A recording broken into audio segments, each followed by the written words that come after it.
and welcome to a very, very special and inclusive edition of Disabilities Redefined with Dr. Wagner.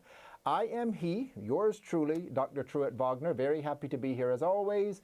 And our special guest is the one and only Ben Biddick. Give us a wave, Ben. Oh, thank you for having me. Okay. All right. So everybody, we're back up here in a place I love to be. We're in the very private studio space. And Ben, whereabouts are you now? Is it where are you at today? I'm pretty close to the Madison, Wisconsin area. Okay, great. Yeah. Okay, so let's jump right in. And I have a few questions to ask about what you're doing right now as far as social media and great things that you're doing in society. For those people out there who don't know, you have a very, very successful podcast. Can you give us a little bit of information about that? Sure. It's the Get Up Nation podcast. It was started out of the book that I wrote with Adam Greenberg, who's a former Chicago Cub, former Miami Marlin, and he's the CEO of the nutrition company called Lurongliving.com. And basically during the process of writing that book, we chronicled his challenges that he faced in his first major league at-bat. He got called up. Dusty Baker wanted to put Adam in the game because they needed somebody to pinch hit, and he had made his way all the way up from Guilford, Connecticut, working hard. He had an amazing work ethic. He worked very hard to get to the major leagues, and in his first major league at bat, he got into the batter's box, and the first pitch that was thrown actually hit him behind the helmet directly onto the head, and a 92-mile-an-hour fastball that struck him. And that was before the era of concussion protocols in Major League Baseball. So largely there were things that went on inside of his head. There's complex issues that comes from traumatic brain injuries, and especially being hit near the ear. There's a lot of intricate anatomical structures of the ear that handles your balance, and also obviously the impact of a 92-mile-an-hour fastball on the head can affect the vision as well, which Adam experienced. And obviously the window of time to perform in the major leagues, you really have to perform at a high level. It is a business. People are looking for championships and wins, and because maybe the science or the medical aspect was a little bit behind when it comes to concussions and head injuries and brain injuries, Adam then soon was dealing with a lot of these symptoms and he was sent down to the minor leagues. And for 7 years, he battled to get back to the major leagues, dealing with vertigo, migraine headaches. Initially, he would black out and find himself, on the floor as a result of all the things that were happening. And so he has a remarkable story where he then fans petitioned Matt Liston, a filmmaker and baseball fanatic, lobbied for him to get an at-bat, an official major league at-bat, because the result of Adam being struck by that pitch, he never got what was deemed by the statisticians an official at-bat. He got what was called a plate appearance. Now, quick question: what is an at-bat? You using that terminology for? I don't know. Sure. I'm a big tennis fan. I don't know much about baseball, so and other people might not know. So just quickly, thank you for helping me clarify that. I do want people to understand. And so basically, in baseball, when you have a chance to hit the ball, and that's how you score runs. And you have a segment of time where the pitcher's throwing pitches, and you have there's 3 strikes or 4 balls, and that's considered an at bat when you get up and you either hit the ball, you strike out. Or you put the ball in play, and then you have to get to first base. So basically, if people are not familiar with baseball and that process, that when a batter gets a chance to hit the ball, that's considered an at bat, and it's a very special thing. As obviously there's only, I believe the figure is 18,000 people who total in the entire history of the world who have ever played Major League Baseball, and that small fraction of the human population, it's a very special and select group of athletes who who are brilliant enough in their kinesiology and their ability to perform athletics at that level. It's a very rare feat for anybody to play in the major leagues, and it's almost an anomaly that anybody would be able to do it. It's so exclusive, and so Adam got a taste of that initial at bat, or that initial plate appearance, and like he describes in great detail, if you read the book, the almost intoxicating experience of he had put in so much work for so much time, and got to the height of that mountain, and as soon as he got there in the first pitch, he was immediately injured, and so he overcame and was extremely resilient in pursuing a career in the major leagues, and fought for 7 years to get back into the major leagues, and ultimately got an at bat with the Miami Marlins. And there's just so much character in the people associated with this story, and so much depth of character and integrity and respect from some of these baseball legends who took their time out. People like Dusty Baker, Brad Ausmus, David Bell. There's so many different major league legends who were willing to speak about Adam's story, and and Peter Gammon's a legendary sports baseball writer and journalist. Some of these phenomenal people loved taking time out to help Adam tell his story. So basically, it's a very it's a story. It's an amazing story of perseverance. It's an amazing story of resilience. And what's truly remarkable, in my opinion, is Adam's humility in telling his story. He was basically offering, I want to write a book to share my story in a way where it's not, his spirit is one where he wants to take the adversity that he experienced in his life during that process and offer it to others as an inspiration to them. One great thing, I feel so selfish sometimes because every show I do, every show that we film, every interview, whether it's on location, whether it's, someone like you who is an activist and can share that story for Adam, via Adam, I always walk away feeling inspired and energized myself because, recently we just had Janera Obregon, who is a beauty queen here in New York City. And she actually said that she was very comfortable with her disability because she saw things differently. And so I think that you are hitting on probably what most people are really being exposed to with people who do have what seems to be a negative occurrence, but yet actually turns out to be a very, very positive occurrence. And more importantly, not just for them, but for everybody around them. So that is a very, very good point. Quickly, though, now say the name of your book, just so everybody out there can know what it is, and what is the name of the book, and where can they get it? Sure. Yep. And here, I'll hold this up here. It's called Get Up, The Art of Perseverance. This is what the cover looks like. You can get it on Amazon, and you can get a Kindle edition, or you can get a softcover edition.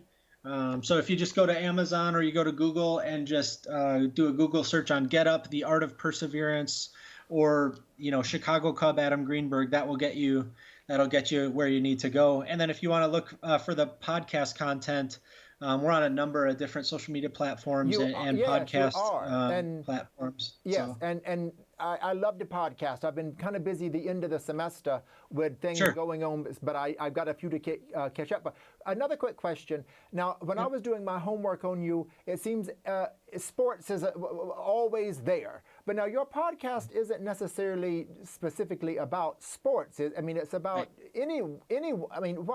what do you look for in a guest? And I think a lot of people do recognize the name Ben Biddick with sports, but that's not really a requirement for your guest, is it? Or is it? Right. That's correct. We have a number of guests who have nothing to do with sports whatsoever. And part of it is telling that story about resilience, because Although a lot of people gravitate towards sports, obviously people watch, Major League Baseball and football and basketball and tennis like you love to do, and everybody may have their preference on sports, but certainly everyone, the common ground for all of us is that we will all face adversity in our life. We will all experience something that is tremendous, that whether it's the loss of a loved one, whether it's a failure at in your whatever professional field you're in, or whether it's everybody faces adversity in life. No one's life is perfect. So what I love to do is focus on resilience, and basically I'll just read it off here. The American Psychological Association describes resilience as a process of adapting well in the face of adversity, trauma, tragedy, threats, or significant sources of stress. And basically that's what I'm just trying to help people develop. So we have a number of people who've come on the show who have battled cancer, or who are currently battling cancer, or like we had Sammy Mansfield, who works at Cancer Wellness for Life, who has improved cancer treatment regimens by incorporating functional fitness into those routines, things of that nature, where people are facing these challenges. They didn't just give up and give in. They decided, they look at their broken bodies in the hospital bed, or the failure, that somebody said that they're a failure in a certain way, or they became bankrupt, or whatever it is. But they didn't let that stop them. They didn't say, you know what, yeah, forget it, it's over. They may have gone through a dark period of depression, or great anxiety, or things of that nature. But what I'm talking about is getting into the meat of those moments where we are confronted with some loss or grief or pain, and we say, no, this will not define me. This will not, and I will overcome this, or I will do everything I can to make the most of each moment. And there are so many bonds that we form in that, so that whether you're a professional athlete, or whether you've never been an athlete whatsoever, and you're battling cancer, or you are dealing with, there's so many different ways that people are traumatized and that awful things happen to people, that we can all find that common ground and saying, you know what, we're going to overcome this. And so what the podcast is, it's an offering of hope, and it's an offering of solidarity to anyone who's going through anything. If it's raw on you, right, where you just, something awful just happened, where you just got a diagnosis, where you just got bad news, where you're in that raw state. If you tune in, my hope is that you tune into the podcast, or you'll turn into our social media, and you'll draw upon the strengths of those who we've highlighted, and say, you know what, I'm not alone. What's happening to me has happened to others too, and help it channel you, whether it's through our network or whether it's through something more local. We're connecting with some people who in Canada and Australia, the people from all over the world, through the power of the internet. We're all kind of banding together, and the Get Up Nation podcast is a place for people to do that, to say, you know what, I'm not going to give up, and you know what, this is awful and this is painful. I'm dealing with a lot, but you know what, other people have gotten through it. I can get through it too, and I'm going to find the good things that are going on in that maelstrom of pain, and I'm gonna let it make me stronger, and I'm gonna be an example and inspire others, and live the fullest life that I can live, regardless of what's happened to me. So that's kind of what we're focused on. You know what? It's like I always want to ask all of my guests, and I think the social media is amazing. I think it is a very, very powerful tool. Of course, we do have people out there for use it, for narcissistic reasons, and that's okay. Listen, hey, a lot of my friends, when they go to the gym, pump some iron and then put it all over Facebook or Instagram. Hey, no problem. There's no problem in that. But I believe it is an educational tool as a professor and a counselor on the university level. And I also believe it is a way of exposure, and I think you coined it yourself. You're not alone. You're not alone. And that is a powerful tool. So just quickly, in your words, what do you think about social media and how it has advanced, and the positive sides of social media? Yeah, I think, and there's a lot of debate on that right now because of the complexity of things that can happen as a result of it. It is a powerful reality, and it has affected our world massively. And there's a lot of dialogue about whether it's good or bad.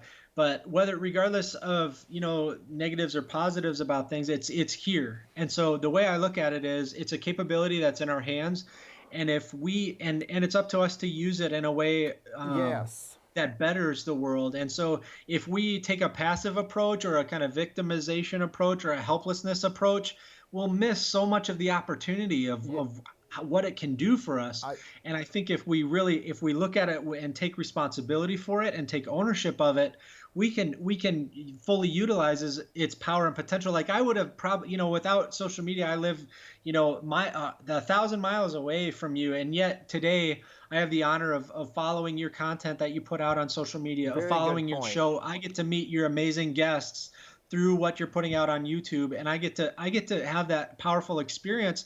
I would have never met you without that, most likely, and so Uh-huh. so it's like, it is such a powerful thing. I would hate for us as human beings to miss out on the positive power of it by dwelling in powerlessness and dwelling with negativity, or dealing with the kind of sense of victimized helplessness. I think it's so powerful. We need to use it, and use it, and use it for good, I guess is how Well, I'd no, say. I think so too. I think you also brought up a very good point. We have to take ownership. We do, and each person is got a right to use it as they so please. But at Sure, the end of sure. the day, I and you and countless other people out there Yep. Yes. do so in a respectable, positive, Right. prosperous, and gregarious way that is really making a difference in so many people's lives, including mine, because I enjoy what I do as well. Where do you Absolutely. see the podcast going to? I mean, it's pretty successful already. Listen, you've had some amazing guests. We Hmm. actually have shared some guests. A limb Yeah. possible. I mean, and Yep. Right. yes, absolutely. So where do you see it going from today? Let's say 4 or 5 years from now. 4 or 5 years, we're definitely getting into the video component of things. I've largely been focused on developing it. We're relatively new to. Um, I guess I don't have a ton of episodes out there yet, but we've been real aggressive on sharing that positive content, and Yes. are working hard at that. We'll incorporate some video, more and more video as this unfolds, and I would love to. Basically, the way I see it is just going to keep going and telling the stories of resilient people, to empower people who have been suffering from that raw pain of adversity, and we'll just continue to be an inspiration for people, and continue to be a place where people find solidarity and support. And we have there'll be some. I have an exciting kind of promotional situation with we're gonna there'll be this will be released soon, but PG Sports is working with us to release a promotion that I'm excited about. I'll just throw that out as a teaser, but basically what I'm going to say is, it's going to be a powerful promotion that empowers people, that supports people. And what I have to say is, you may notice in my podcast guest, is not every one of them is a celebrity. Not every one of them is somebody who, has a celebrity status. Some of these people, in my opinion, are famous or Hall of Fame people in the world of virtue, or the world of character. Where one of my guests, Jordan Lindell is her Mm-hmm. name, and she had a tumor. While she was pregnant, there was a tumor that was discovered that, if I'm remembering correctly, it was almost the size of her baby, if not bigger than her baby. And she shared her amazing story of enduring procedures and medical procedures and treatments, that she endured pain herself in order to save the life of her child, and continues to fight that battle today. And so these are heroes. And so Right. a lot of times we think of a professional athlete as a hero, and sometimes we miss the fact that people all around us are doing heroic things, if we just take the time to stop and listen, and pay attention to one another. So yes, it's always nice to have a celebrity come on and tell you the amazing feats that they've accomplished in various ways, but it's also nice to know that the people that we encounter every day all around us are also great, are also have the potential for amazing, and constantly do some amazing things with humility and grace, and without the need let the world know all the details of it, but the people that are close to them recognize their greatness. And so, excuse me. So I'm committed to sharing the stories of people who have done amazing things, who don't give up, who have messages to offer others who are suffering, to say that we support you, you're not alone, and that we can do amazing, unparalleled, excellent things that the world has never seen before, based on respect, care for one another, and having this sense of I'm not going to give up when things get hard. In fact, I'm only going to buckle down and work harder, overcome more, get through this, and allow myself to be taken to a place in life where I may not have ever foreseen it, but it is sweet. But it is very sweet there because of all the adversity that I've gone through. So that's the goal of what we're doing. We're going to have more video. We're going to have some promotional situations that really show amazing people who may not be celebrities, and just try to increase that sense with people. And I think sometimes it's those people who are not celebrities who get a more, for me, on my show, sometimes we've had people who have kind of, not so much mainstream celebrities, but we have had maybe here in New York City. But actually, to be honest with you, it's mostly the students and the just people that get a more favorable response. I think because, I don't know, I think it's just because they're more relatable. So, absolutely. Yeah. But now, quickly, so just let us know one more time which site they can go, because I do know I've been on quite a few sites. You're out there, everybody knows, but the website is the website. But then through the website, then you have, I think, of everything listed. Or the podcast. So let us know again what is the best way for us to get to this great podcast you've got going on out there. Okay, you can basically just do a Google search on the Get Up Nation podcast, or you can go to getupnationpodcast.com. We're on YouTube. We are on Twitter. The Get Up Nation podcast is my handle for Instagram, and we're in Acast, and let's see, we're getting on Twitch now. We're on iHeartRadio. We just go right down the list, and SoundCloud as well. So we're on a ton of different platforms. We're trying to reach people wherever they're at and make their commute an inspiring moment for them. And so you can just Google Get Up Nation Podcast or getupnationpodcast.com, and that'll take you where you need to go. Okay. All right. Well, listen, it has been great. I wish every show could be like this show. Thank you for the opportunity. It's been an honor to talk to you, sir, and I appreciate your work as well. Yeah, it's been a pleasure. I love doing the show. Sometimes when we're downstairs, though, in the big studio, it's a bunch of fanfare. As you saw today, it took us 5 minutes to get ready. There you were, and everything was great. Ben, what would you like for people to know about you? You're a very special guy. You do so much. And what would you like for people to know about you as we close the show? And they've seen this interview, very great interview. You're very articulate. You're very passionate about what you do and what you stand for. So, how would you like to end the interview? Basically, I'm a person of service. I have served. I've served in a variety of capacities. I served in the United States military as a medic. I served as doing anti-terrorism operations, emergency management, and I served as a first responder, helping with anti-human trafficking investigations, helping get people out of negative situations associated with gangs and poverty. I've worked with geriatric populations dealing with dementia and psychiatric challenges, as well as helped recreational mentor young people who are dealing with complex challenges. I am all about service. It is an honor to serve people and to make their lives better. I'm here to help people get out of dysfunction and pain and struggle. I'm here to be a voice of hope. I'm here to serve people. And if people are interested please come on the Get Up Nation podcast, hear what we're doing here, and be empowered to do what you do best out in your world and in your sphere of influence to make an impact on people in a positive way. That's what I'm all about. Okay, so join me. One more quick question. On your website, is there a contact? Let's say someone is seeing this show and they would like to be on your show. They have a great story to tell. Is there a contact that they can, on the website, they can contact you on the website and share their story, and then you would get in touch with them that way? Yep, certainly you can subscribe on the website. Send me your email address. If I put out a email blast and notifying people of updates or inspirational stories or promotions that can come your way, if you want to do that, sign up for that email list. But if you have an idea or you come in contact with somebody like they need to be on that show, then email me at getupnationpodcast@gmail.com. So it's getupnationpodcast@gmail.com. Let me know the amazing things that people are doing all around you, and I'd love to invite them to come on the show and hear their story. Ben, it has been an absolute pleasure.